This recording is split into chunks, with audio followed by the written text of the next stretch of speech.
ঘটনা লিখছি।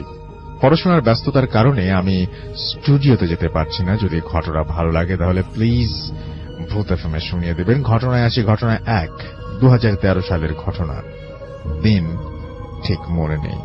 ঘটনাটি বগুড়া জেলার আদমজী উপজেলার। সেদিন এক আত্মীয়র বাচ্চা হওয়ার কথা। উনি আমার মায়ের চাচাতো বোন, অর্থাৎ আমার খালামণি ছিলেন। তখন আমি, আমার নানি, বাড়ির লোকজন গ্রামে ছিলাম। গ্রামের নাম পুশিন্দা সর্দার পাড়া। হঠাৎ খালামণির পেটে ব্যথা শুরু হওয়ায় তাকে আদমজীর এক ক্লিনিকে ভর্তি করা হয়। ক্লিনিকের নাম সঠিক মনে নেই। তখন ছিল রাত 11টা।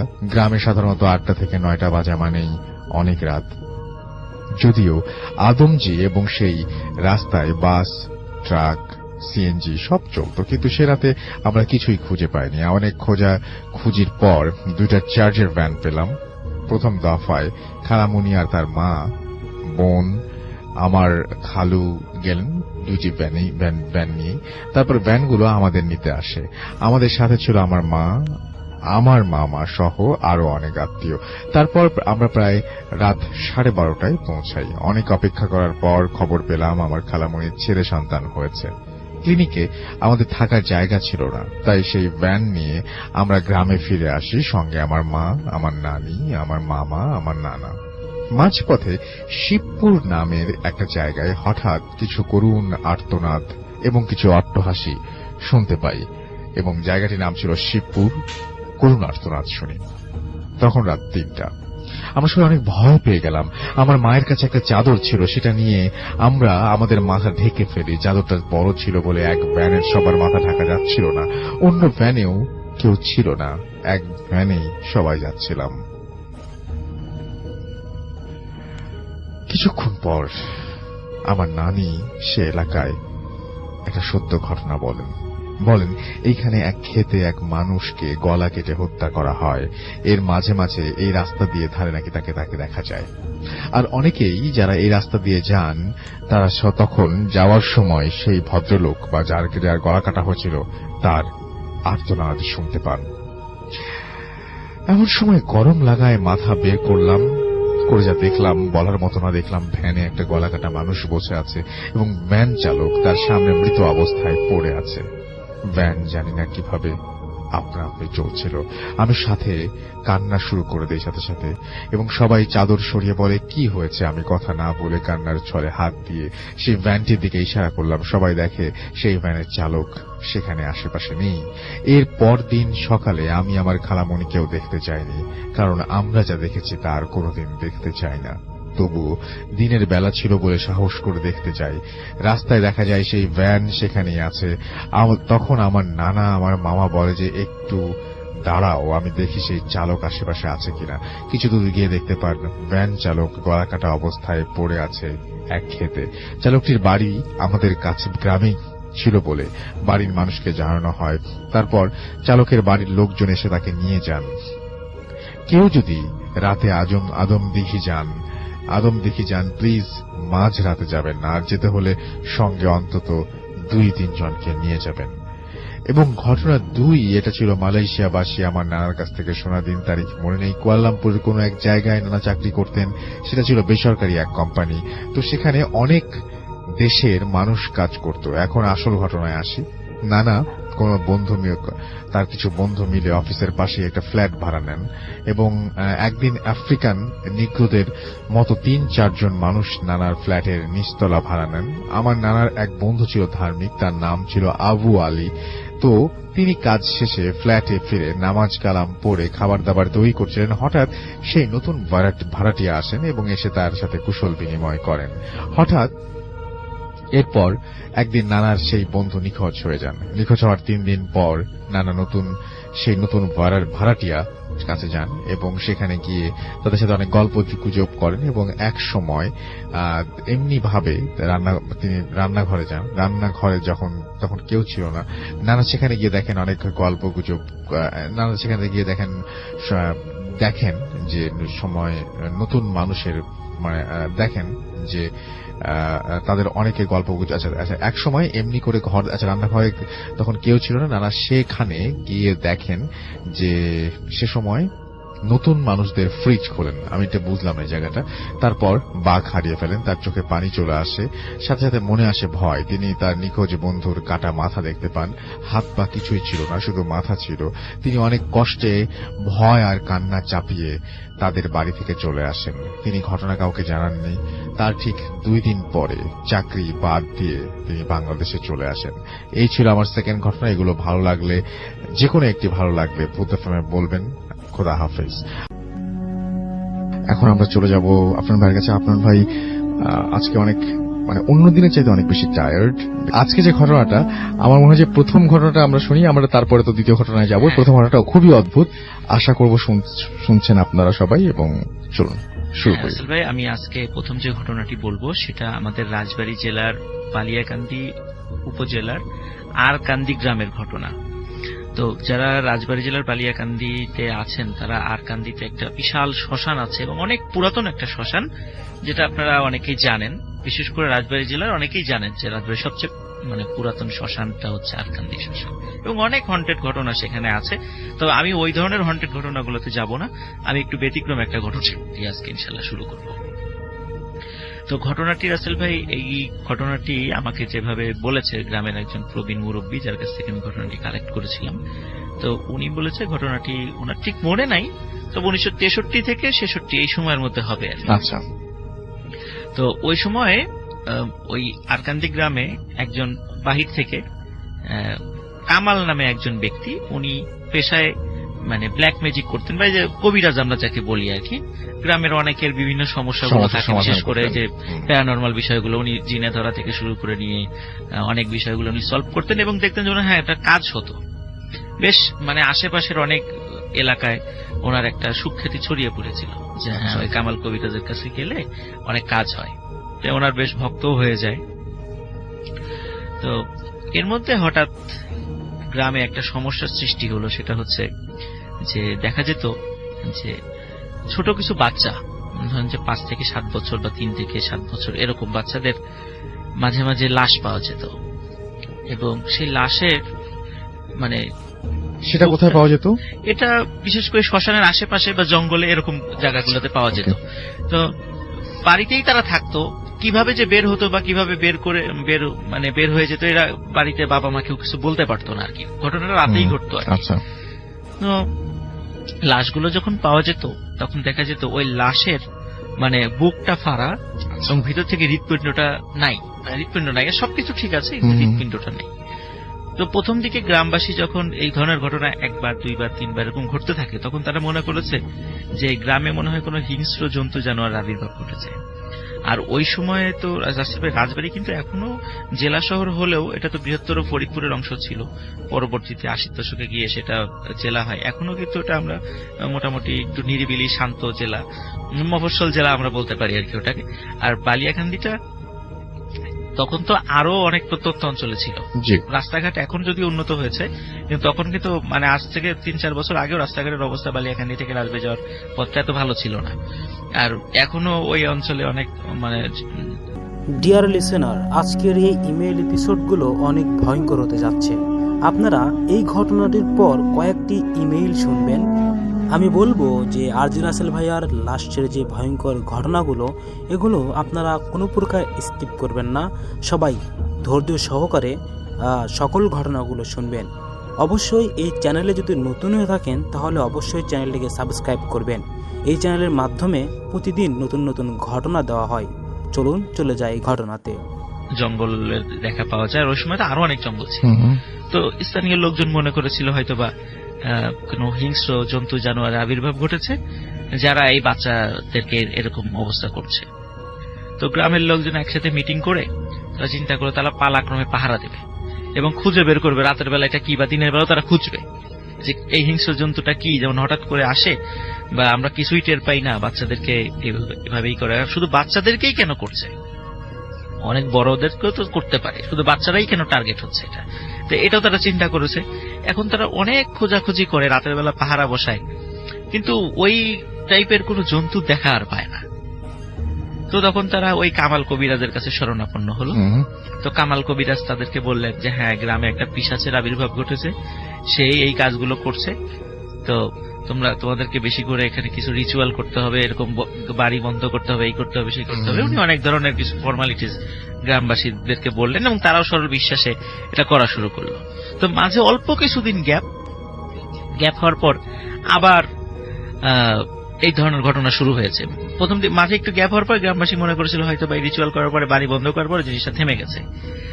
তারপর যখন হঠাৎ করে আবার শুরু হলো, তখন আবার কামাল কবিরের কাছে আসলো, তখন বললো না এটা আবার আসছে, এখন আমাদেরকে আবার এটা করতে হবে, এটা করতে হবে, এরকম অনেক বিষয়গুলো তার মানে থিম অনুযায়ী যা যা করতে হবে সেটা গ্রামবাসীদেরকে বললেন। তো একদিন মানে রাতের বেলা মানে বাবা মা টের পেয়েছে যে তার সন্তানকে কিছু একটা নিয়ে গেল। এবং অদ্ভুত ব্যাপার রাসেল ভাই, এই যে যতগুলো বাবা মার সন্তান নিয়ে গেছে, বাড়ির কেউ ঘুণাক্ষরও টের পায় নাই যে কিসে নিয়ে গেল। কোনো চিহ্ন নাই বাড়িতে, কোনো জীবজন্তুর পায়ের ছাপ নাই, কিছুই নেই। অদ্ভুত ব্যাপার। তো এই জন্য সবার মনে একটা বিশ্বাসটা দৃঢ় ছিল যে এটা হয়তো বা কোনো প্যারানর্মাল বা অশরীরী কোনো কিছুই এই ঘটনাটা ঘটাচ্ছে। তো ওই দিন কিভাবে যেন বাবা মা টের পেয়ে গিয়েছিল যে মনে হয় কোনো একটা শব্দ হলো, তারপর শব্দ হওয়ার পরে দেখে তার সন্তান ঘরে নেই।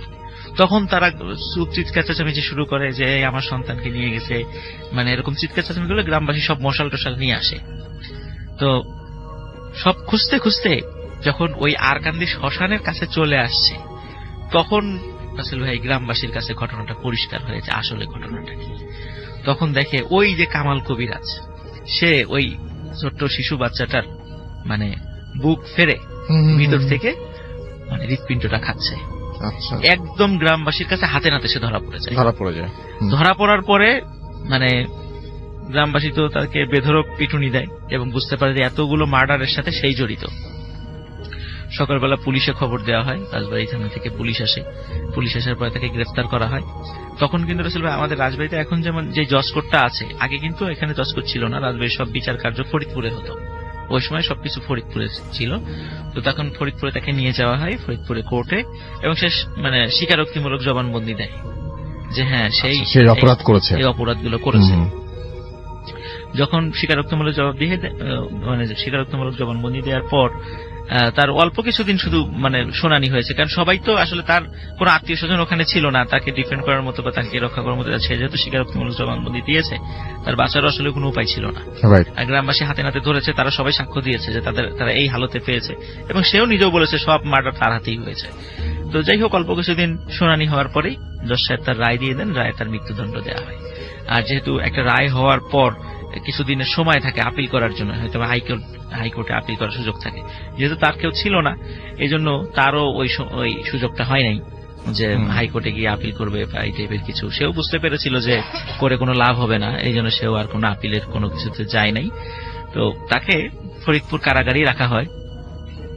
তো এখানে একটা বিষয় বলে নিয়ে ভালো ভাই, ফরিদপুর কারাগারটা কিন্তু সেই ব্রিটিশ আমলে প্রতিষ্ঠিত, মানে অনেক আগে। এখন যারা ফরিদপুর জেলটা দেখবেন যে চারদিকে দেয়ালগুলো অনেক মনে হয় যে একদম মানে ব্রিটিশ পিরিয়ডে ফিরে যাওয়ার মতো অবস্থা। ওখানে গেলে এরকম মনে হবে ফরিদপুরে যে পুরাতন যে দেয়ালটা মানে কারাগারটা আছে, ওই সময় পুরাতন কারাগারে তাকে রাখা হয়েছিল। তো যেহেতু তাকে মৃত্যুদণ্ডের হওয়ার পরে তাকে কন্ডেম সেলে নিয়ে যাওয়া হয়। সেখানে অল্প কিছু আসামি ছিল যারা যাবজ্জীবন কারাদণ্ড এবং মৃত্যুদণ্ড প্রাপ্ত কিছু আসামি ছিল। তো ওখানে নিয়ে যাওয়ার পর রাসেল ভাই ওই জেলখানা থেকে যে খাবারটা তাকে দেয়া হতো, ওটা আসলে উনি মানে খেতেন কি খেতেন না কেউ কিছু বলতে পারে না। কারণ ওনাকে যখন খাবার দেয়া হতো উনি কোনো মানুষ ওনাকে কোনো কিছু খাওয়া দেখেনি, এবং যখন পরবর্তী খাবারের সময় হতো তখন দেখা যেত আগের যে খাবারটা সেটা ওরকমই আছে। এরকম কিন্তু অনেক দিন চলে যায়। আসলে উনি কি খান না খান এটাও জেল কর্তৃপক্ষ কিছু বুঝতে পারছিল না। দিনে দিনে উনি আবার অসুস্থ হয়ে পড়ছিলেন কামাল কবিরাজ। তো উনাকে যে সেলে রাখা হয়, ওই সেলের যেই অল্প কিছু আসামিরা ছিল তার পাশের যে সেলগুলোতে, তারা রাতের বেলায় কিছু অদ্ভুত ঘটনা মানে অবলোকন করত এবং ফিল করত। তার ভিতরে কিছু বিষয় আমি বলি রাসেল ভাই। সেখানে ওই সময় আসলে এই ঘটনাটা আমরা জানতে পেরেছিলাম ওই সময়ে রাজবাড়ী জেলার একজন জেল পুলিশ মানে সদ্য জয়েন করেছে আর কি। তো উনি যদি এখন মারা গেছেন, তো উনি যখন পরবর্তীতে ওই কামাল কবিরাজের ঘটনা যখন উনি সবাইকে বলেন, ওই উনার বলার মাধ্যম দিয়ে ওই জেলের ভিতরকার ঘটনাগুলো মানে বাইরের লোকজন জানতে পারে।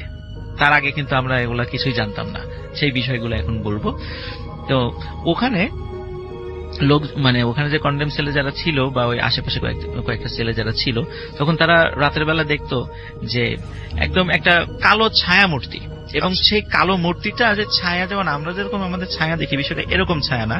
এই ছায়াটা হলো ওই যে ঘন ধোয়া যদি একত্রিত হয়ে মানে ঘনীভূত হয়ে মানে মেঘের মতো, মানে কালো মেঘের মতো একটা মানে মানুষের শেপ ধারণ করে, ঠিক ওই রকম একটা শেপ ওই জেলখানার ভিতর দিয়ে করিডোর দিয়ে হেঁটে বেড়াতো। এই দৃশ্য দেখে তো সবাই দেখতো, ওটা দেখার পরে চিৎকার চেঁচামেচি করতো।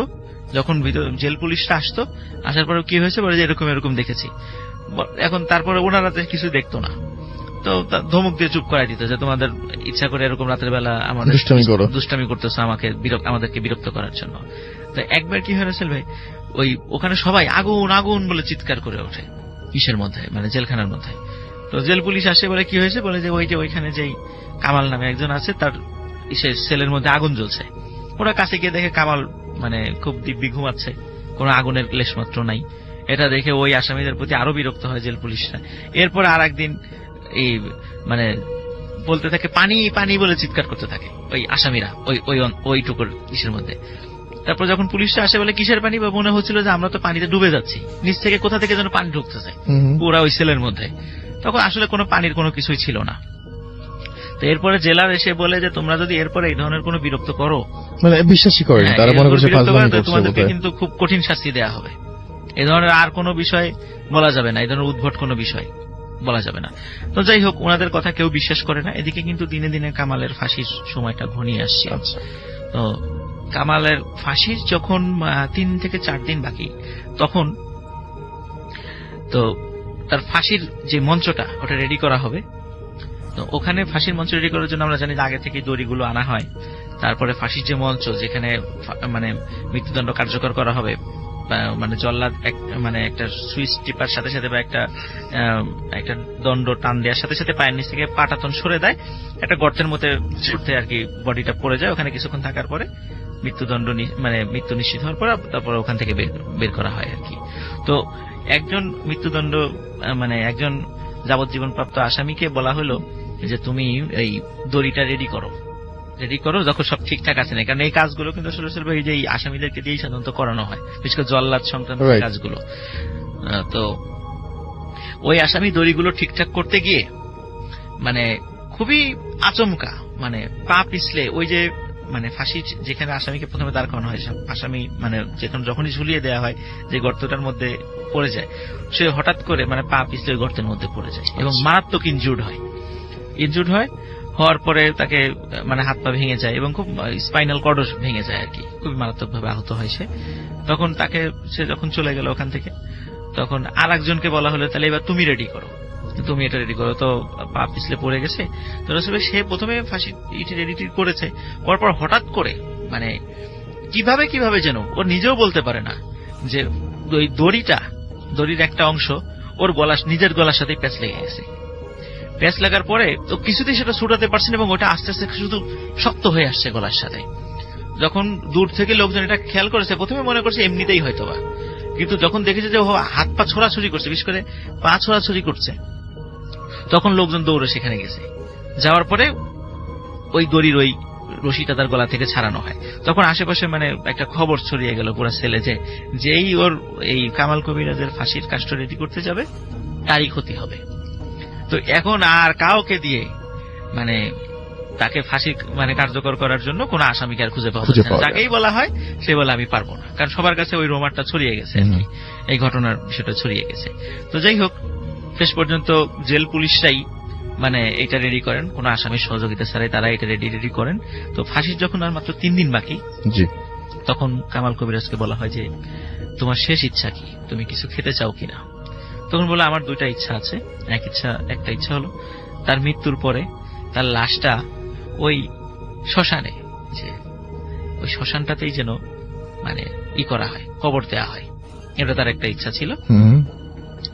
আর দ্বিতীয় ইচ্ছা হলো তাকে একটা অল্প বয়স্ক একটা মানে বাচ্চা ছাগলের কলিজা খেতে দিতে হবে এবং সেটা কাঁচা হতে হবে।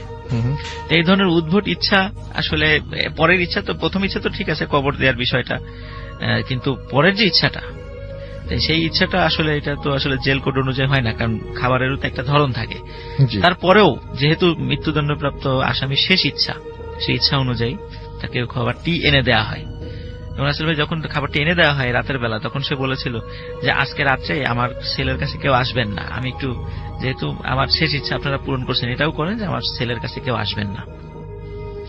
রাসেল ভাই ওনার ছেলের কাছে ওই দিন রাত্রে কেউ আসেনি, কিন্তু যখন সকালের দিকে ওনার ছেলের কাছে সবাই আসে, তখন দেখলো যে ওই যে কলিজাটা সে সম্পূর্ণই সে খেয়েছে, কাঁচাটাই খেয়েছে, এবং কামাল কবিরাজের ওখানে মানে মৃতদেহ পড়ে আছে। এবং মৃতদেহ ফাঁসি দিতে হয়নি তার আগে, ফাঁসি দিতে দেন সে আগেই তিনি মারা গেছেন। তো কিন্তু তার চেহারায় এবং তার শরীরে মনে হচ্ছে যে না, এর মৃত্যুটা স্বাভাবিক না, মনে হচ্ছে কেউ তার গলা চিপে হত্যা করেছে। কিন্তু তার ছেলে কিন্তু কেউ ঢোকেও নাই, বেরও হয়নি। তো আর উনি যেহেতু একটু রহস্যজনক আচরণ করতো, আগে ভাগে কারোর সাথে ওইভাবে কথাও বলতেন না, কারোর সাথে মানে চলাফেরাও করতেন না, কারোর সামনে খাওয়া দাওয়া করতেন না, এবং তার মৃত্যুটা নিয়ে আসলে ওই রকম মাথা ব্যথার কারণ কারো ছিল না। তো যাই হোক, তার ইচ্ছা অনুযায়ী যেহেতু তাকে শ্মশান, যেহেতু তিনি আসলে এমনিতে মুসলিম ছিলেন, নাম যেহেতু মুসলিম নাম, কিন্তু সমস্যা হলো যে জেলখানা থেকে যখন তার লাশ নিয়ে ওই শ্মশানে দাফন করতে যাবে, তখন শ্মশানে যারা হিন্দু সম্প্রদায় আছে বলে দেয় এ তো আসলে মুসলিম, তো এখানে তো তাকে কবর দেওয়া যাবে না, সেটা অন্য ব্যাপার। বাট কিন্তু তো যাই হোক শেষ পর্যন্ত তাদেরকে কারণ কি সব ধর্মের লোকই তার কাছে অনেক ফ্যাসিলিটি পেয়েছিল, কারণ সে অনেক কাজ করে দিত, ভালো হোক খারাপ হোক অনেকেই সুবিধা পেয়েছিল। ওই মানবিক বিবেচনায় শেষ পর্যন্ত তার অন্যায়গুলোকে যেহেতু মারাই গেছে, শেষ পর্যন্ত তাকে মাটি দেওয়ার অনুমতি দেওয়া হয়, সবাই মিলেই সেটা অনুমতি করে তাকে। তার মৃত্যু অস্বাভাবিক ছিল, অস্বাভাবিক ছিল, কিন্তু জেলখানা থেকে কোনো মতেই, তার যখন পোস্টমর্টম করা হয়েছিল তখন বলে তাকে শ্বাসরোধে হত্যা করা হয়েছে, মানে শ্বাসরোধ করেছে, সেলের মধ্যে তো কারো ঢোকার কথা না, কিছু নাই, মানে এটাই সব অবাক বিষয়। তখন জেল পুলিশের জিজ্ঞাসাবাদ করা হয় যে তোমরা কিছু দেখেছো কিনা, না সবাই তো মানে কেউ কিছুই করে নাই, এবং তার পাশে যে ছেলে যারা ছিল কেউ সাক্ষ্য দেয় নাই, বলছে যে না তার ছেলে আমরা কাউকে ঢুকতেও দেখিনি, বেরোতেও দেখিনি। তো তাহলে কে গেল সেখানে, কে তাকে হত্যা করলো, এটাও একটা বিষয় ছিল। আচ্ছা, তাকে যখন রাসেল ভাই মানে কবর দিয়ে দেওয়া হলো, ওখানে কবর দেওয়ার কয়েকদিন পরে তার কবর থেকে মানে দেহটা কে যেন টেনে বের করে ফেলেছে। সবাই দেখেছে যে মনে হয় কুকুর বা বিড়াল বা কিছু একটা তার কবর থেকে দেহটা বের করে ফেলেছে। দেহটা বের করে ফেলার পরে কিন্তু তার দেহ সবই ঠিক ছিল, অন্য কোথাও কোনো আঘাত ছিল না রাসেল ভাই, কিন্তু তার শরীরে মাথা ছিল না, মনে হচ্ছে কে যেন, এবং মাথাটা মনে হচ্ছে কে যেন খুব সুন্দর করে কেটে নিয়ে গেছে, এরকম মনে হয়েছে সবাই যারা ওই সময় যারা দেখেছে। তো আমরা জানি যে এই যারা তান্ত্রিক, যারা ব্ল্যাক ম্যাজিক করেন, অনেক সময় দেখা যায় তাদের মৃত্যুর পরে মানে তাদের মাথাটা অনেকে কিন্তু নিয়ে যান ভাই, এটা কিন্তু বেশ বহুল প্রচলিত একটা কথা আর কি। তো হয়তো ওরকম করে কেউ হয়তোবা সেটা নিয়ে গেছে, কিন্তু মানে অদ্ভুত ব্যাপার রাসেল ভাই, এই কামাল কবিরাজকে মানে এখন তো হয়তো অনেকে চেনে না, কিন্তু অনেক মুরব্বী যারা, এখন তো অনেকে জীবিত নাই ওই সময়ের, কিন্তু যারা দেখেছিল তার চেহারা মনে আছে, এখনো নাকি ওই শ্মশানের আশেপাশে ওই কামাল কবিরাজকে দেখা যায়। আচ্ছা, এটা মোটামুটি ওই এলাকায় একটা মানে খুব প্রচলিত একটা ঘটনা, অনেকেই জানেন এই বিষয়গুলো। তো এটাই ছিল রাসেল ভাই। যদিও রাসেল ভাই শ্মশানের ঘটনা আমি হয়তো পরে আসলে ওই শ্মশানেরই অনেক ঘটনা আমি বলবো, বাট এই ঘটনাটা আমার কাছে খুবই একটা অদ্ভুত লেগেছিল, এই জন্য আজকে একটা বিশেষ এপিসোডে আমি এই ঘটনাটা আপনি বললেন। Thank you so much. এটি আমাদের ইমেইল করেছেন আমাদের একজন লিসেনার, এবং সেটা আমি পড়তে চাই এখন। যা লিখছেন, আসসালামু আলাইকুম রাসেল ভাই, কেমন আছেন? আশা করি মহান সৃষ্টিকর্তার অসীম রহমতে ভালো আছেন এবং ভালো থাকবেন। আমি শাওন, বর্তমানে আছি ব্রাহ্মণবাড়িয়াতে, কাজের জন্য স্টুডিওতে এসে ঘটনা শেয়ার করা সম্ভব না। আপনি যদি আমার ঘটনাটি পড়ে শোনান তাহলে অনেক খুশি হব। আচ্ছা, কথা না বাড়িয়ে আমি আমার ঘটনাতে চলে যাচ্ছি। আমার ঘটনাটি আমার আব্বুর মৃত্যুকে কেন্দ্র করে। আমার আব্বু প্রায় 35 বছর বয়স, 35 বছর সৌদি আরবে কাজ করেছেন। 2011 সালের ডিসেম্বরে তিনি একেবারে চাকরি ছেড়ে দেশে চলে আসেন। আব্বু আসার পরপরই আব্বুর হার্টে ব্লক ধরা পড়ে। ডাক্তার ওনাকে ওপেন হার্ট সার্জারি করতে বলেন, এবং 2013 সালের জানুয়ারির 22 তারিখ ঢাকার একটি স্বনামধন্য হসপিটালে আব্বুর অপারেশন হয়। কারণবশত আমি হসপিটালের নাম বলছি না। অপারেশনের 12 দিন পর ডাক্তার আব্বুকে রিলিজ করে দেন। তারপর তখন নারায়ণগঞ্জে থাকতাম। আমি আব্বুকে অ্যাম্বুলেন্সে করে বাসায় নিয়ে আসি। সেদিন সন্ধ্যাবেলাতেই আব্বুর শরীর খারাপ হতে থাকে। আব্বুর শারীরিক অবস্থার উন্নতি হতে না দেখে আব্বুকে রাত 12টায় এবার অ্যাম্বুলেন্স যে হসপিটালে অপারেশন করা হয়েছিল সেখানে আবার নিয়ে আসি আমরা, এবং তার শারীরিক অবস্থা কোনোভাবেই ভালো হচ্ছিল না। এবং সেদিন সন্ধ্যাবেলাতে আব্বুর শরীর খারাপ হতে থাকে। আব্বুর শারীরিক অবস্থার উন্নতি না দেখে আমরা যখন নিয়ে আসলাম, রাত 12টায় যে হসপিটালে অপারেশন হয়েছিল সেখানে আবারও নিয়ে আসলাম। কর্তব্যরত ডাক্তার আব্বুকে সিসিইউতে ভর্তি করতে বলেন এবং আইসিইউতে ভর্তি করতে বলেন, এবং ডাক্তার আমাকে কিছু ঔষধের নাম লিখে একটি কাগজ ধরিয়ে দিয়ে বললেন যে ওষুধগুলো আনতে হবে। আমি আর আমার ফুফাতো ভাই, আম্মু আর ছোট বোনকে আব্বুর আইসিইউর বাইরে বসতে বলে দ্রুত ফার্মেসির উদ্দেশ্যে বের হয়ে যাই। রাত প্রায় 1:15 বাজছিল তখন। আব্বুকে রাখা হয়েছিল 7ম তলায়, আর হসপিটালের নিচের তলায় ছিল ফার্মেসি।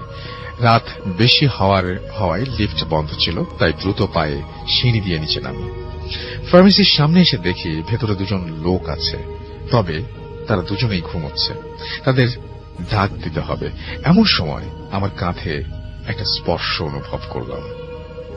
পেছনে ফিরতেই দেখলাম আমার আব্বু উজ্জ্বল সাদা রঙের পাঞ্জাবি পরে দাঁড়িয়ে আছেন।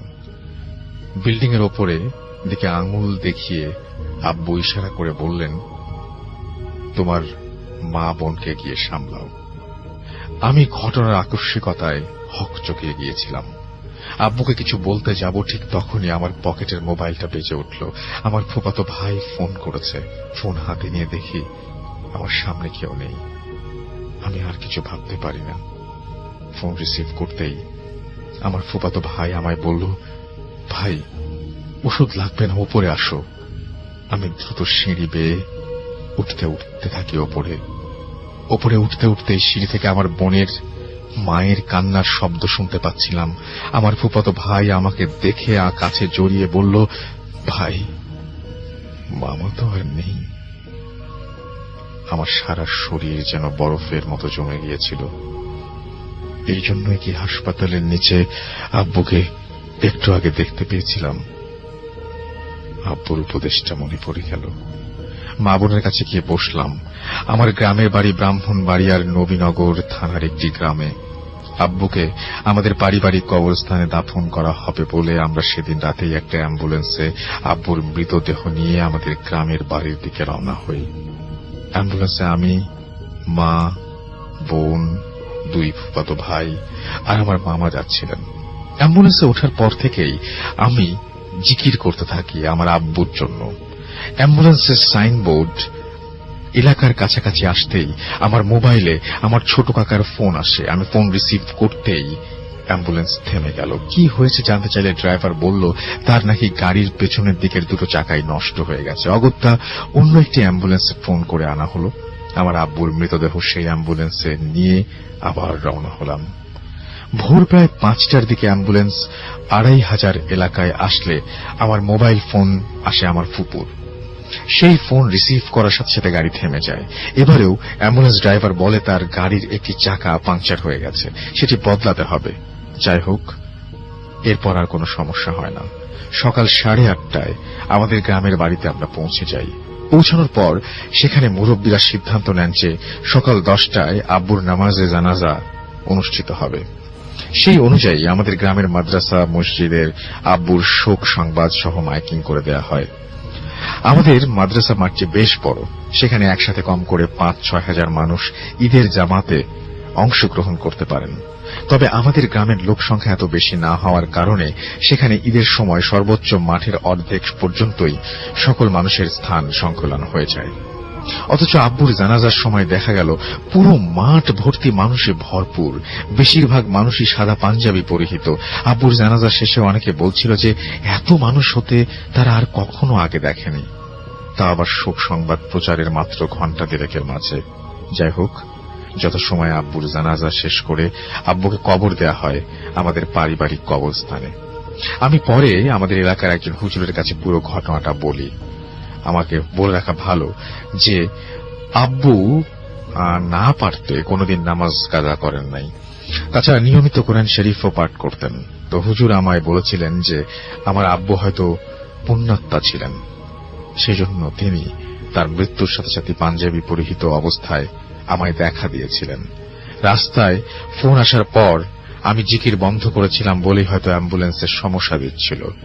আর আব্বুর জানাজার ঘটনার কথায় তিনি বললেন যে পুণ্যাত্মার জানাজায় মানুষ বাদেও ভালো জিনেরাও অংশগ্রহণ করে। আমি জানি না আব্বুর মৃত্যু পরবর্তী যা ঘটেছে সেগুলো কতটা যুক্তিযুক্ত। যাই হোক, সবাই আমার আব্বুর জন্য দোয়া করবেন। আর আমার কাছে আরো কিছু ঘটনা আছে, সেগুলো সময় পেলে পাঠিয়ে দেব। ধন্যবাদ আমার আব্বুর ঘটনাটি সবার সাথে শেয়ার করার জন্য। এখন আমরা চলে যাব আপনার ভাইয়ের কাছে। আপনার ভাই আজকে অনেক অন্য দিনের চাইতে অনেক বেশি টায়ার্ড।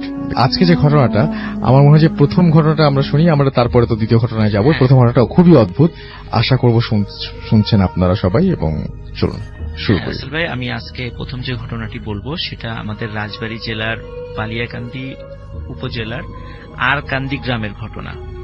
তো যারা রাজবাড়ী জেলার বালিয়াকান্দিতে আছেন তারা আরকান্দিতে একটা বিশাল শ্মশান আছে এবং অনেক পুরাতন একটা শ্মশান, যেটা আপনারা অনেকেই জানেন। বিশেষ করে রাজবাড়ী জেলার অনেকেই জানেন যে রাজবাড়ির সবচেয়ে পুরাতন শ্মশানটা হচ্ছে আরকান্দি শ্মশান, এবং অনেক হন্টেড ঘটনা সেখানে আছে। তো আমি ওই ধরনের হন্টেড ঘটনাগুলোতে যাব না, আমি একটু ব্যতিক্রম একটা ঘটনা দিয়ে আজকে ইনশাল্লাহ শুরু করব। তো ঘটনাটি রাসেল ভাই, এই ঘটনাটি আমাকে যেভাবে বলেছে গ্রামের একজন প্রবীণ মুরব্বী, যার কাছ থেকে আমি ঘটনাটি কালেক্ট করেছিলাম, তো উনি বলেছে ঘটনাটি ওনার ঠিক মনে নাই, তবে 1963 থেকে 66 এই সময়ের মধ্যে হবে আর কি। আচ্ছা। তো ওই সময়ে ওই আরকান্দি গ্রামে একজন বাহির থেকে কামাল নামে একজন ব্যক্তি, উনি পেশায় ব্ল্যাক ম্যাজিক করতেন, বা যে কবিরাজ আমরা যাকে বলি আর কি। গ্রামের অনেকের বিভিন্ন সমস্যাগুলো থাকে, বিশেষ করে যে প্যারানরমাল বিষয়গুলো, উনি জিনে ধরা থেকে শুরু করে নিয়ে অনেক বিষয়গুলো উনি সলভ করতেন, এবং দেখতেন যে হ্যাঁ একটা কাজ হতো বেশ, আশেপাশের অনেক এলাকায় ওনার একটা সুখ্যাতি ছড়িয়ে পড়েছিল যে হ্যাঁ ওই কামাল কবিরাজের কাছে গেলে অনেক কাজ হয়। তো ওনার বেশ ভক্তও হয়ে যায়। তো এর মধ্যে হঠাৎ গ্রামে একটা সমস্যার সৃষ্টি হলো, সেটা হচ্ছে যে দেখা যেত যে ছোট কিছু বাচ্চা, ধরেন যে 5 থেকে 7 বছর বা 3 থেকে 7 বছর এরকম বাচ্চাদের মাঝে মাঝে লাশ পাওয়া যেত, এবং সেই লাশের সেটা কোথায় পাওয়া যেত? এটা বিশেষ করে শ্মশানের আশেপাশে বা জঙ্গলে এরকম জায়গাগুলোতে পাওয়া যেত। তো বাড়িতেই তারা থাকতো, কিভাবে যে বের হতো বা কিভাবে বের হয়ে যেত, এরা বাড়িতে বাবা মা কেউ কিছু বলতে পারতো না আর কি। ঘটনাটা রাতেই ঘটতো। আচ্ছা। তো লাশগুলো যখন পাওয়া যেত তখন দেখা যেত ওই লাশের বুকটা ফাড়া এবং ভিতর থেকে হৃৎপিণ্ডটা নাই, সবকিছু ঠিক আছে, হৃৎপিণ্ডটা নেই। তো প্রথম দিকে গ্রামবাসী যখন এই ধরনের ঘটনা 1 বার 2 বার 3 বার এরকম ঘটতে থাকে, তখন তারা মনে করেছে যে গ্রামে মনে হয় কোনো হিংস্র জন্তু জানোয়ার আবির্ভাব ঘটেছে। আর ওই সময়ে তো রাজবাড়ী কিন্তু এখনো জেলা শহর হলেও এটা তো বৃহত্তর ফরিদপুরের অংশ ছিল, পরবর্তীতে 80 দশকে গিয়ে সেটা জেলা হয়। এখনো কিন্তু এটা আমরা মোটামুটি একটু নিরিবিলি শান্ত জেলা, মফস্বল জেলা আমরা বলতে পারি আর কি ওটাকে। আর বালিয়াকান্দিটা তখন তো আরো অনেক প্রত্যন্ত অঞ্চলে ছিল। রাস্তাঘাট এখন যদি উন্নত হয়েছে, কিন্তু তখন কিন্তু আজ থেকে 3-4 বছর আগেও রাস্তাঘাটের অবস্থা বালিয়াকান্দি থেকে রাজবাড়ী যাওয়ার পথটা এত ভালো ছিল না। আর এখনো ওই অঞ্চলে অনেক প্রিয় লিসেনার, এই এপিসোডে শুনতে পাবেন কামাল মিয়ার ব্ল্যাক ম্যাজিক সহ আরো অনেক ঘটনা, যা শুধুমাত্র বাছাইকৃত ভয়ানক ঘটনা। আপনারা যারা প্রতিনিয়ত এই ধরনের বাছাই করা ভয়ানক ঘটনা শুনতে চান, তারা অবশ্যই এই চ্যানেলটি সাবস্ক্রাইব করে নেবেন, কেননা এই চ্যানেলের মধ্যে প্রতিনিয়ত রাত 10টা বাজে সব থেকে বাছাই করা ভয়ানক ঘটনাগুলো পাবলিশ করা হয়। তাহলে চলুন এই ভিডিওর মধ্যে একটি লাইক দিয়ে আমরা প্রত্যেকটা ঘটনা শেষ পর্যন্ত শুনে আসি। জঙ্গলের দেখা পাওয়া যায়, আর ওই সময় তো আরো অনেক জঙ্গল ছিল।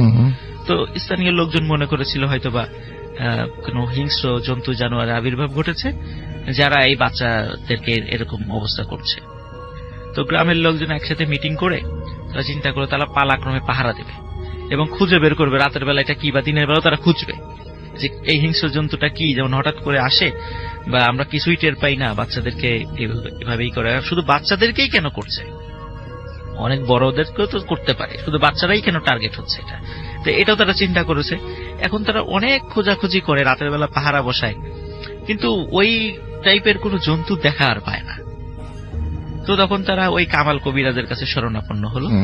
তো কামাল কবিরাজ তাদেরকে বললেন যে হ্যাঁ, গ্রামে একটা পিশাচের আবির্ভাব ঘটেছে, সেই এই কাজগুলো করছে, তো তোমাদেরকে বেশি করে এখানে কিছু রিচুয়াল করতে হবে, এরকম বাড়ি বন্ধ করতে হবে, এই করতে হবে, সেই করতে হবে। উনি অনেক ধরনের কিছু ফর্মালিটিস গ্রামবাসীদেরকে বললেন এবং তারাও সরল বিশ্বাসে এটা করা শুরু করলো। তো মাঝে অল্প কিছুদিন গ্যাপ হওয়ার পর আবার এই ধরনের ঘটনা শুরু হয়েছে। প্রথম মাঝে একটু গ্যাপ হওয়ার পর গ্রামবাসী মনে করেছিল হয়তো বা রিচুয়াল করার পরে, বাড়ি বন্ধ করার পরে জিনিসটা থেমে গেছে। তারপর যখন হঠাৎ করে আবার শুরু হলো, তখন আবার কামাল কবিরাজের কাছে আসলো, তখন বললো না, এটা আবার আসছে, এখন তোমাদেরকে আবার এটা করতে হবে, এটা করতে হবে, এরকম অনেক বিষয়গুলো তার মানে থিম অনুযায়ী যা যা করতে হবে সেটা গ্রামবাসীদেরকে বললেন। তো একদিন মানে রাতের বেলা মানে বাবা মা টের পেয়েছে যে তার সন্তানকে কিছু একটা নিয়ে গেল। এবং অদ্ভুত ব্যাপার রাসেল ভাই, এই যে যতগুলো বাবা মার সন্তান নিয়ে গেছে, বাড়ির কেউ ঘুণাক্ষরও টের পায় নাই যে কিসে নিয়ে গেল। কোনো চিহ্ন নাই বাড়িতে, কোনো জীবজন্তুর পায়ের ছাপ নাই, কিছুই নেই। অদ্ভুত ব্যাপার। তো এই জন্য সবার মনে একটা বিশ্বাসটা দৃঢ় ছিল যে এটা হয়তো বা কোনো প্যারানর্মাল বা অশরীরী কোনো কিছুই ঘটনাটা ঘটাচ্ছে। তো ওই দিন কিভাবে যেন বাবা মা টের পেয়ে গিয়েছিল যে মনে হয় কোনো একটা শব্দ হলো, তারপর শব্দ হওয়ার পরে দেখে তার সন্তান ঘরে নেই। তখন তারা চিৎকার চেঁচামেচি শুরু করে যে আমার সন্তানকে নিয়ে গেছে, মানে এরকম চিৎকার চেঁচামেচি করলে গ্রামবাসী সব মশাল টশাল নিয়ে আসে। তো সব খুঁজতে খুঁজতে যখন ওই আরকান্দি শ্মশানের কাছে চলে আসছে, তখন রাসেল ভাই গ্রামবাসীর কাছে ঘটনাটা পরিষ্কার হয়েছে আসলে ঘটনাটা কি। তখন দেখে ওই যে কামাল কবিরাজ, সে ওই ছোট্ট শিশু বাচ্চাটার মানে বুক ফেরে ভিতর থেকে মানে হৃৎপিণ্ডটা খাচ্ছে। একদম গ্রামবাসীর কাছে হাতে নাতে সে ধরা পড়ে যায়। ধরা পড়ার পরে মানে গ্রামবাসী তো তাকে বেধড়ক পিটুনি দেয় এবং বুঝতে পারে যে এতগুলো মার্ডারের সাথে সেই জড়িত। সকালবেলা পুলিশে খবর দেওয়া হয়, রাজবাড়ী থানা থেকে পুলিশ আসে, পুলিশ আসার পরে তাকে গ্রেফতার করা হয়। তখন কিন্তু রাসেল ভাই আমাদের রাজবাড়ীতে এখন যেমন যে জজ কোর্টটা আছে, আগে কিন্তু এখানে জজ কোর্ট ছিল না, রাজবাড়ীর সব বিচার কার্য ফরিদপুরে হতো। ওই সময় সবকিছু ফরিদপুরে ছিল। তো তখন ফরিদপুরে তাকে নিয়ে যাওয়া হয়, ফরিদপুরে কোর্টে, এবং সে মানে স্বীকারোক্তিমূলক জবানবন্দি দেয় যে হ্যাঁ সেই অপরাধ করেছে, এই অপরাধগুলো করেছে। যখন স্বীকারোক্তিমূলক জবানবন্দি দেওয়ার পর তার অল্প কিছুদিন শুধু মানে শুনানি হয়েছে, কারণ সবাই তো আসলে তার কোন আত্মীয় স্বজন ওখানে ছিল না তাকে ডিফেন্ড করার মতো বা তাকে রক্ষা করার মতো। সে যেহেতু স্বীকারোক্তিমূলক জবানবন্দি দিয়েছে, তার বাঁচারও আসলে কোনো উপায় ছিল না। আর গ্রামবাসী হাতে নাতে ধরেছে, তারা সবাই সাক্ষ্য দিয়েছে যে তারা এই হালতে পেয়েছে, এবং সেও নিজেও বলেছে সব মার্ডার তার হাতেই হয়েছে। তো যাই হোক, অল্প কিছুদিন শুনানি হওয়ার পরেই জজ সাহেব তার রায় দিয়ে দেন, রায় তার মৃত্যুদণ্ড দেওয়া হয়। আর যেহেতু একটা রায় হওয়ার পর কিছুদিনের সময় থাকে আপিল করার জন্য, হয়তো হাইকোর্টে আপিল করার সুযোগ থাকে, যেহেতু তার কেউ ছিল না এই জন্য তারও ওই সুযোগটা হয় নাই যে হাইকোর্টে গিয়ে আপিল করবে বা এই টাইপের কিছু। সেও বুঝতে পেরেছিল যে করে কোনো লাভ হবে না, এই জন্য সেও আর কোনো আপিলের কোনো কিছুতে যায় নাই। তো তাকে ফরিদপুর কারাগারেই রাখা হয়।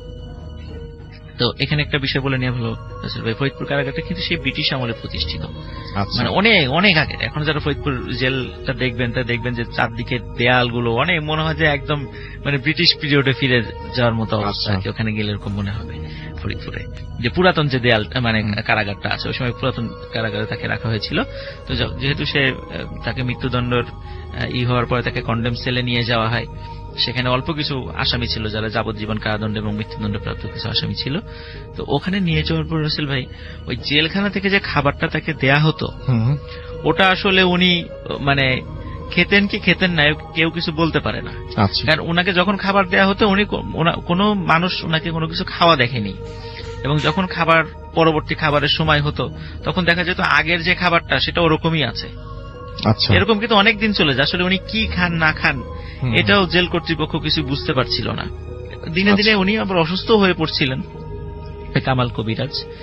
তো ওনাকে যে সেলে রাখা হয়, ওই সেলের যে অল্প কিছু আসামিরা ছিল তার পাশের যে সেলগুলোতে, তারা রাতের বেলায় কিছু অদ্ভুত ঘটনা মানে অবলোকন করত এবং ফিল করত। তার ভিতরে কিছু বিষয় আমি বলি রাসেল ভাই। সেখানে ওই সময় আসলে এই ঘটনাটা আমরা জানতে পেরেছিলাম ওই সময়ে রাজবাড়ী জেলার একজন জেল পুলিশ মানে সদ্য জয়েন করেছে আর কি। তো উনি যদি এখন মারা গেছেন, তো উনি যখন পরবর্তীতে ওই কামাল কবিরাজের ঘটনা যখন উনি সবাইকে বলেন, ওই উনার বলার মাধ্যম দিয়ে ওই জেলের ভিতরকার ঘটনাগুলো মানে বাইরের লোকজন জানতে পারে। তার আগে কিন্তু আমরা এগুলা কিছুই জানতাম না, সেই বিষয়গুলো এখন বলবো। তো ওখানে লোক মানে ওখানে যে কন্ডেম সেলে যারা ছিল বা ওই আশেপাশে কয়েকটা সেলে যারা ছিল, তখন তারা রাতের বেলা দেখতো যে একদম একটা কালো ছায়া মূর্তি, এবং সেই কালো মূর্তিটা যে ছায়া, যেমন আমরা যেরকম আমাদের ছায়া দেখি, বিষয়টা এরকম ছায়া না। এই ছায়াটা হলো ওই যে ঘন ধোয়া যদি একত্রিত হয়ে মানে ঘনীভূত হয়ে মানে মেঘের মতো, কালো মেঘের মতো একটা মানে মানুষের শেপ ধারণ করে, ঠিক ওই রকম একটা শেপ ওই জেলখানার ভিতর দিয়ে করিডোর দিয়ে হেঁটে বেড়াতো। এই দৃশ্য দেখে তো সবাই দেখতো, এটা দেখার পরে চিৎকার চেঁচামেচি করতো। যখন জেল পুলিশরা আসতো, আসার পরে কি হয়েছে বলে যে এরকম এরকম দেখেছি। এখন তারপরে ওনারা কিছু দেখতো না, তো ধমক দিয়ে চুপ করাই দিত যে তোমাদের ইচ্ছা করে এরকম রাতের বেলা আমাদের দুষ্টামি করতেছো, আমাদেরকে বিরক্ত করার জন্য। তো একবার কি হয়েছে ভাই, ওই ওখানে সবাই আগুন আগুন বলে চিৎকার করে ওঠে, কিসের মধ্যে মানে জেলখানার মধ্যে। তো জেল পুলিশ আসে, বলে কি হয়েছে বলে যে ওইখানে যেই কামাল নামে একজন আছে তার সেলের মধ্যে আগুন জ্বলছে। ওরা কাছে গিয়ে দেখে কামাল মানে খুব দিব্যি ঘুমাচ্ছে, কোনো আগুনের লেশ মাত্র নাই। এটা দেখে ওই আসামিদের প্রতি আরো বিরক্ত হয় জেল পুলিশরা। এরপর আর একদিন এই মানে বলতে থাকে পানি পানি বলে চিৎকার করতে থাকে ওই আসামিরা ওইটুকুর ইসের মধ্যে। তারপর যখন পুলিশরা আসে, বলে কিসের পানি, বা মনে হচ্ছিল যে আমরা তো পানিতে ডুবে যাচ্ছি, নিচ থেকে কোথা থেকে যেন পানি ঢুকতেছে পুরা ওই সেলের মধ্যে। তখন আসলে কোনো পানির কোনো কিছুই ছিল না। তো এরপরে জেলার এসে বলে যে তোমরা যদি এরপরে এই ধরনের কোনো বিরক্ত করো, মানে বিশ্বাসই করেন তারা, মনে করছে তোমাদেরকে কিন্তু খুব কঠিন শাস্তি দেওয়া হবে। এই ধরনের আর কোনো বিষয় বলা যাবে না, এই ধরনের উদ্ভট কোনো বিষয় বলা যাবে না। তো যাই হোক, ওনাদের কথা কেউ বিশ্বাস করে না। এদিকে কিন্তু দিনে দিনে কামালের ফাঁসির সময়টা ঘনিয়ে আসছে। তো কামালের ফাঁসির যখন 3 থেকে 4 দিন বাকি, তখন তো তার ফাঁসির যে মঞ্চটা ওটা রেডি করা হবে। তো ওখানে ফাঁসির মঞ্চ রেডি করার জন্য আমরা জানি যে আগে থেকে দড়িগুলো আনা হয়। তারপরে ফাঁসির যে মঞ্চ, যেখানে মানে মৃত্যুদণ্ড কার্যকর করা হবে, মানে জল্লাদ মানে একটা সুইচ টিপার সাথে সাথে বা একটা দণ্ড টান দেওয়ার সাথে সাথে পায়ের নিচ থেকে পাটাতন সরে দেয়, একটা গর্তের মধ্যে ছুটতে আর কি বডিটা পড়ে যায়। ওখানে কিছুক্ষণ থাকার পরে মৃত্যুদণ্ড মানে মৃত্যু নিশ্চিত হওয়ার পর তারপরে ওখান থেকে বের করা হয় আর কি। তো একজন মৃত্যুদণ্ড মানে একজন যাবজ্জীবন প্রাপ্ত আসামিকে বলা হলো যে তুমি এই দড়িটা রেডি করো যখন সব ঠিকঠাক আছে না, কারণ এই কাজগুলো কিন্তু আসলে ভাই যে আসামিদেরকে দিয়েই সাধারণত করানো হয়, বিশেষ করে জল্লাদ সংক্রান্ত কাজগুলো। তো ওই আসামি দড়িগুলো ঠিকঠাক করতে গিয়ে মানে খুবই আচমকা মানে পা পিছলে ওই যে মানে ফাঁসি যেখানে আসামিকে প্রথমে দাঁড় করানো হয়, আসামি মানে যখনই ঝুলিয়ে দেওয়া হয় যে গর্তটার মধ্যে পড়ে যায়, সে হঠাৎ করে মানে পা পিছলে ওই গর্তের মধ্যে পড়ে যায় এবং মারাত্মক ইনজুর্ড হয়। হওয়ার পরে তাকে মানে হাত পা ভেঙে যায় এবং খুব স্পাইনাল কর্ডও ভেঙে যায় আর কি, খুবই মারাত্মক ভাবে আহত হয় সে। তখন সে যখন চলে গেল ওখান থেকে, তখন আর একজনকে বলা হলো তাহলে এবার তুমি এটা রেডি করো। তো পা পিছলে পড়ে গেছে। তো আসলে সে প্রথমে ফাঁসি রেডি করেছে, পরপর হঠাৎ করে মানে কিভাবে যেন ও নিজেও বলতে পারে না যে ওই দড়ির একটা অংশ ওর নিজের গলার সাথে প্যাঁচ লেগে গেছে। প্যাঁচ লাগার পরে তো কিছুতেই সেটা ছুটাতে পারছে না এবং ওটা আস্তে আস্তে শুধু শক্ত হয়ে আসছে গলার সাথে।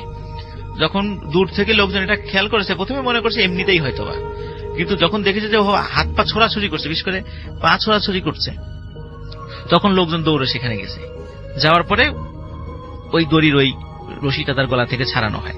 তখন আশেপাশে মানে একটা খবর ছড়িয়ে গেল পুরো ছেলে যেই ওর এই কামাল কবিরাজের ফাঁসির কাজটা রেডি করতে যাবে তারই ক্ষতি হবে।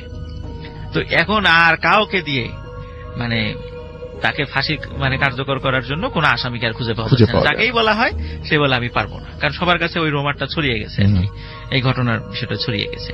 তো যাই হোক, শেষ পর্যন্ত জেল পুলিশরাই মানে এটা রেডি করেন, কোন আসামির সহযোগিতা ছাড়াই তারা এটা রেডি করেন। তো ফাঁসির যখন আর মাত্র 3 দিন বাকি, তখন কামাল কবিরাজকে বলা হয় যে তোমার শেষ ইচ্ছা কি, তুমি কিছু খেতে চাও কিনা? তখন বলে আমার 2টা ইচ্ছা আছে। একটা ইচ্ছা হলো তার মৃত্যুর পরে তার লাশটা ওই শ্মশানে, যে ওই শ্মশানটাতেই যেন মানে করা হয়, কবর দেওয়া হয়, এটা তার একটা ইচ্ছা ছিল। আর দ্বিতীয় ইচ্ছা হলো তাকে একটা অল্প বয়স্ক একটা মানে বাচ্চা ছাগলের কলিজা খেতে দিতে হবে এবং সেটা কাঁচা হতে হবে। তো এই ধরনের উদ্ভট ইচ্ছা আসলে পরের ইচ্ছা তো, প্রথম ইচ্ছা তো ঠিক আছে কবর দেওয়ার বিষয়টা, কিন্তু পরের যে ইচ্ছাটা, সেই ইচ্ছাটা আসলে এটা তো আসলে জেল কোড অনুযায়ী হয় না, কারণ খাবারেরও তো একটা ধরন থাকে। তারপরেও যেহেতু মৃত্যুদণ্ডপ্রাপ্ত আসামির শেষ ইচ্ছা, সেই ইচ্ছা অনুযায়ী তাকে খাবারটি এনে দেওয়া হয়।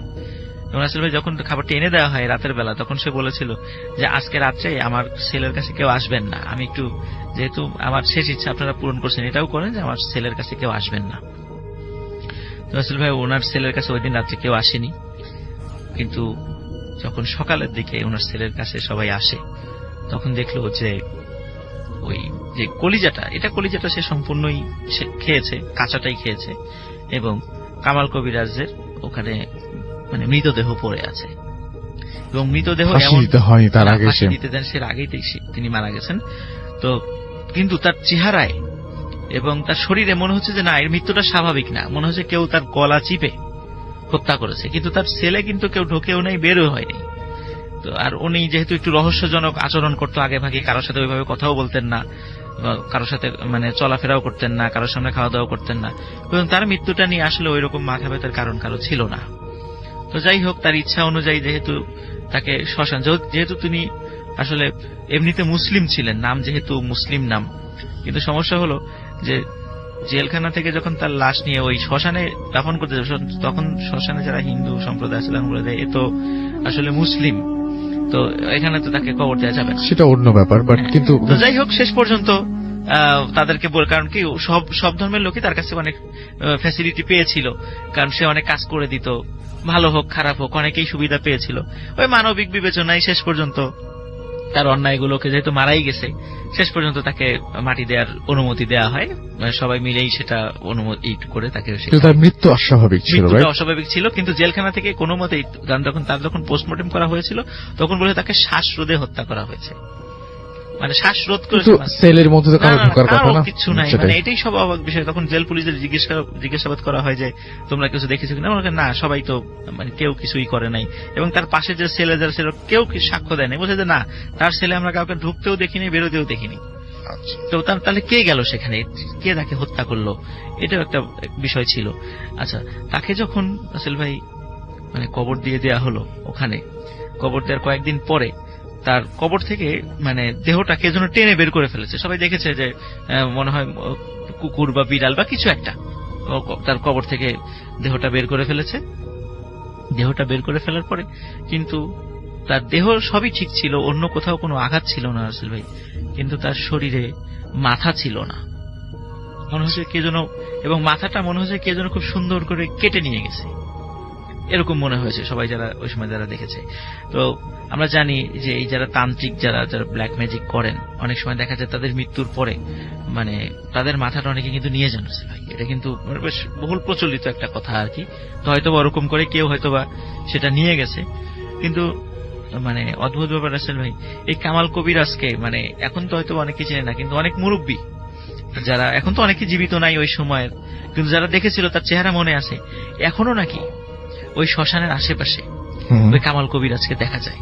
আচ্ছা, এটা মোটামুটি ওই এলাকায় একটা মানে খুব প্রচলিত একটা ঘটনা, অনেকেই জানেন এই বিষয়গুলো।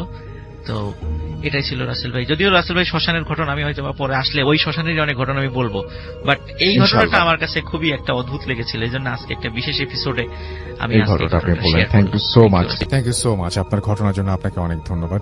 তো থ্যাংক ইউ ভেরি মাচ। আমরা একটা ছোট্ট অডিও ক্লিপে চলে যাচ্ছি। আজকের এই ইমেইল এপিসোডটি এতদূর পর্যন্ত। যারা আমাদের এই সম্পূর্ণ ঘটনা শুনেছেন তাদেরকে অসংখ্য অসংখ্য ধন্যবাদ, এবং যারা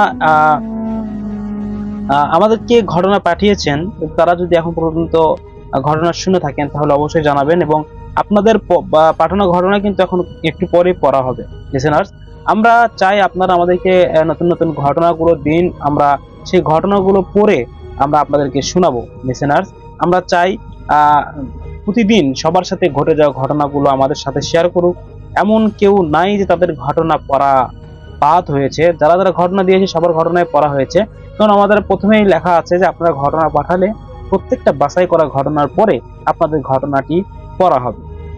এবং অনেকেই আজ রাসেল ভাইয়ার কাছে ঘটনা পাঠান, অনেকেই ঘটনা পাঠায়া আসলে ঘটনা প্রচারযোগ্য হয় না, কিন্তু আমার এখানে সবারটাই হয়। চলুন আজকে যে ভাই ঘটনাটি দিয়েছে সেই ঘটনাটি আপনাদেরকে পড়ে শোনাব। আসসালামু আলাইকুম। আজকে আমি যে ঘটনাটি বলবো এই ঘটনাটি অনেক ভয়ঙ্কর হতে যাচ্ছে।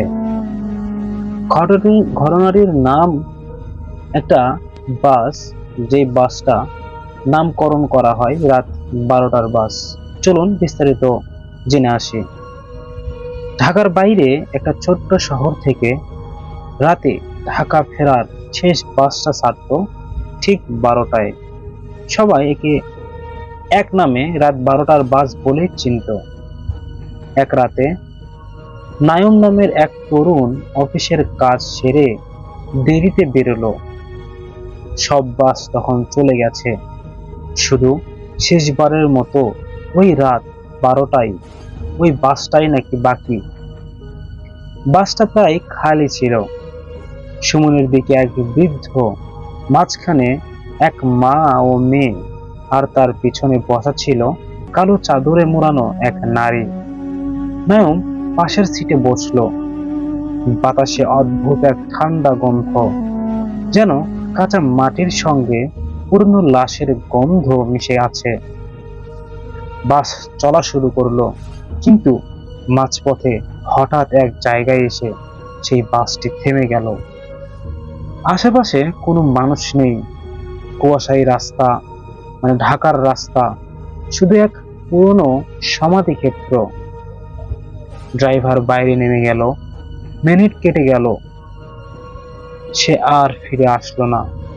নায়ম জানালার বাইরে তাকিয়ে দেখলো ড্রাইভার দাঁড়িয়ে আছে কবরের এক পাশে, আর ওই কালো চাদরওয়ালা নারী ধীরে ধীরে তার দিকে এগিয়ে যাচ্ছে। এরপর যা ঘটলো তা নায়েম কোনোদিন কাউকে বলতে পারেনি।